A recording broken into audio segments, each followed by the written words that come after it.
This is the Statement of Defense Part 2. We are Group 1 of Tutorial L. We consist of Atira, Jacob, Laura, and Susanna. Our case study is about Fonterra. Fonterra is New Zealand's biggest dairy company, focused on sustainability, quality, and innovation. It has successfully provided dairy products to customers globally and returns to its shareholders, more than 10,000 farmers, using its knowledge, people, and products for over 18 years. Fonterra's products are consumed in over 140 countries globally and currently employ 22,000 people from around the world. It produces about a third of the world's dairy exports, which is more than 2 million tons of dairy ingredients, specialty ingredients, and consumer products every year. They offer dairy products such as cheese, milk, yogurt, ice cream, and many more. Fonterra's vision is to lead and provide milk to every part of the world, and control is a very important aspect to make sure that that company ensures the vision's success. Fonterra has successfully and dynamically implemented both internal and external controls over its people. Relying on internal control means that individuals have to be self-motivated and disciplined for work to be done. The Code of Business Conduct implies that the four main values of Fonterra workers are cooperative spirit, do what's right, challenge boundaries, and make it work. This company emphasizes self-discipline in group situations and provides incentives to motivated individuals to increase efficiency in the team. External control occurs through the guidance of managers or procedural systems governing the work being done. Fonterra offers a total rewards framework and rewards and recognizes people's performance to act as an external force to ensure that the vision is being achieved. As the chief executive states, that doing business with integrity goes beyond having a good corporate governance framework and complying with policies, procedures, and regulations. Only through the implementation of both internal and external control was Fonterra able to become such a competitive giant in the dairy industry. Feed-forward control is not the most important element of success in this company. Feed-forward control ensures that the right decisions are set and the right resources inputs are available to solve problems before they occur. Reports say that Fonterra expected to lose between $590 and $675 million in the financial year last year. There were a number of factors that contributed to Fonterra's record annual loss.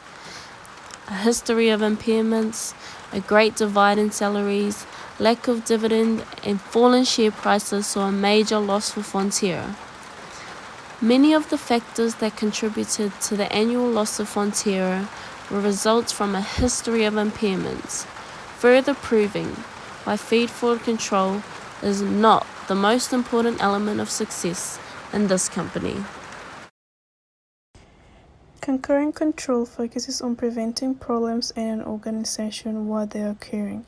It also ensures the right things are being done as part of the workflow operations. Although concurrent control in relation to Fonterra involves the importance of making sure that all tasks are completed, concurrent control is not the most important statement in this case. According to Anthony in 2019, when Miles Horrell and Marco River took over Fonterra last year, they had the unenviable task of identifying and removing areas of rot within the business. Due to the fact that for years, Fonterra made continuously bad investments which caused the rising of debt and mismanagement last year in September, with the company posting a record annual loss of $196 million.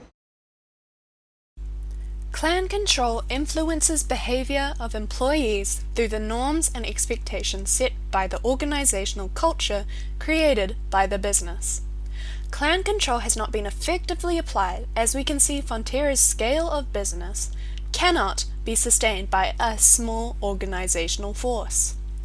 Fonterra employs over 20,000 people from around the globe, which requires a code of business conduct which harmonizes the requirements for employees' work standards.